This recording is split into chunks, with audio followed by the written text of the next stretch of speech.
ay rated SPG. Striktong patnubay at gabay ng magulang ang kailangan. Maaaring may masiselang tema, lengguwahe, karahasan, sexual, horror o droga na hindi angkop sa mga bata.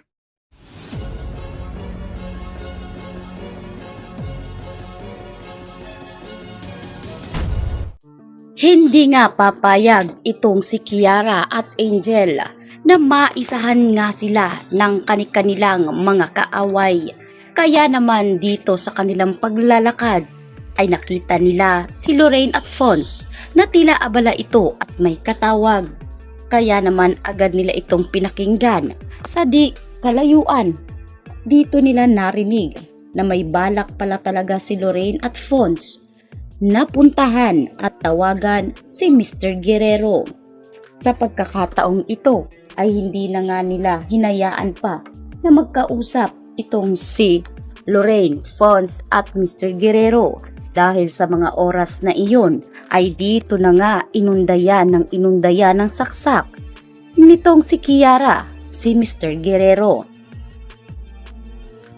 Sa kabilang banda naman, dumating na itong si Lorraine at Fonz, ngunit ikinagulat nila na tila hindi nga nagsasalita itong si Mr. Guerrero, kaya kinatok nila ito ng kinatok, subalit namalayan nila na may parang isang likido na lumalabas sa loob ng pintuan. Sinipat nila itong mabuti at dito nila nalaman na isa itong dugo.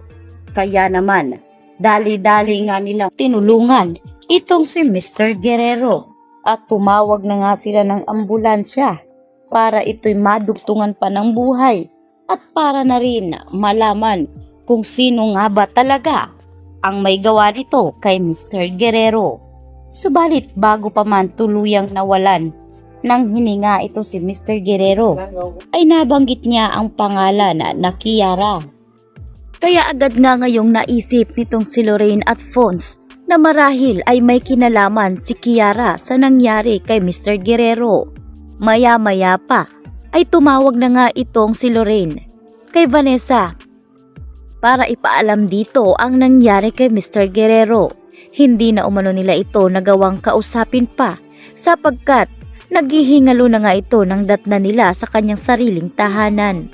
Samantalang matapos ang nangyaring insidente ay dito naman nagkakagulo sa pamamahay ngayon ng mga panganiban dahil hindi pa rin makapaniwala itong si Mikay na wala na ang kanyang alaga na si Chewy.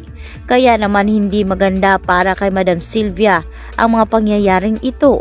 At dito nga patuloy pa rin na bine-brainwash ni Angel si Madam Sylvia.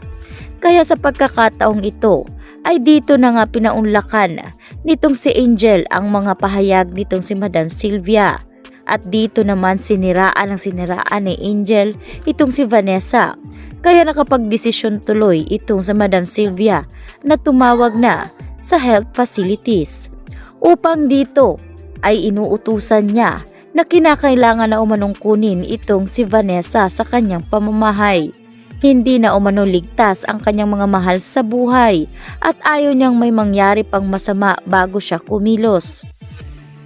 Kaya naman habang nakatalikod si Madam Sylvia ay palihim naman ngayong nakangiti itong si Angel. Tila tuwang-tuwa ito sa naging desisyon nga ni Madam Sylvia dahil sa wakas ay mawawala na rin ang sagabal sa buhay niya at ito si Vanessa.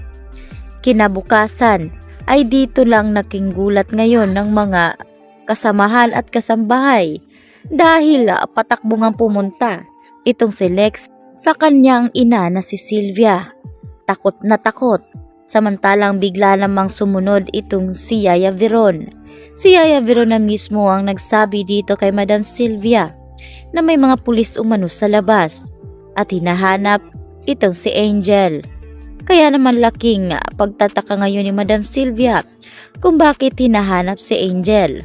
Kaya nang lumabas na si Madam Sylvia ay hinarap niya ang mga pulis at tinanong kung bakit nila hinahanap itong si Angel. Kaya ang pulis ay personal ngang kinausap itong si Madam Sylvia dahil kinakailangan umano nilang anyayahan si Angel sa presinto. meron nga raw siyang mga iilang katanungan sapagkat tungkol ito sa naging kaso ni Mr. Carlito Panganiban at Luigi Panganiban. Gulat na gulat itong si Madam Sylvia na tila nakakaramdam siya na may kakaiba at dito niya rin napagtanto na hindi kaya may kinalaman si Angel sa nangyari sa kanyang asawa at apo. Hindi maganda ang kutob ni Madam Sylvia sa mga oras na iyon kaya agad nga niyang pinatawag si Angel. Gulat na gulat si Angel at takot na takot dahil hindi niya inaasahan na si dinami-dami ng pwede umanong tawagin ng mga pulis ay bakit siya. Nagkamali kaya ng plano ang kanyang ate Kiara kaya naman dali-dali naman siyang nagmakaawa kay Madam Sylvia na wag umano siyang ipasama sa mga pulis. Wala rin siyang kinalaman sa mga ibinibintang umano ng mga pulis sa kanya. Subalit paglilinaw ng mga kapulisan na hindi siya pinagbibintangan dahil meron lang silang dapat tanungin. Yun ay kung masasagot umano ng maayos nitong si Angel. Malinaw mo kasi na nakita siya sa CCTV at siya rin ang huling nakita kasama ng isa pang babae roon. Kaya itong si Madam Sylvia ay tila sumama na ang kutob dito kay Angel habang itong si Marco at Lexi ay unti-unti na nga ring naniniwala na baka may kinalaman si Angel sa nangyari sa kanyang ama at itong kay Luigi.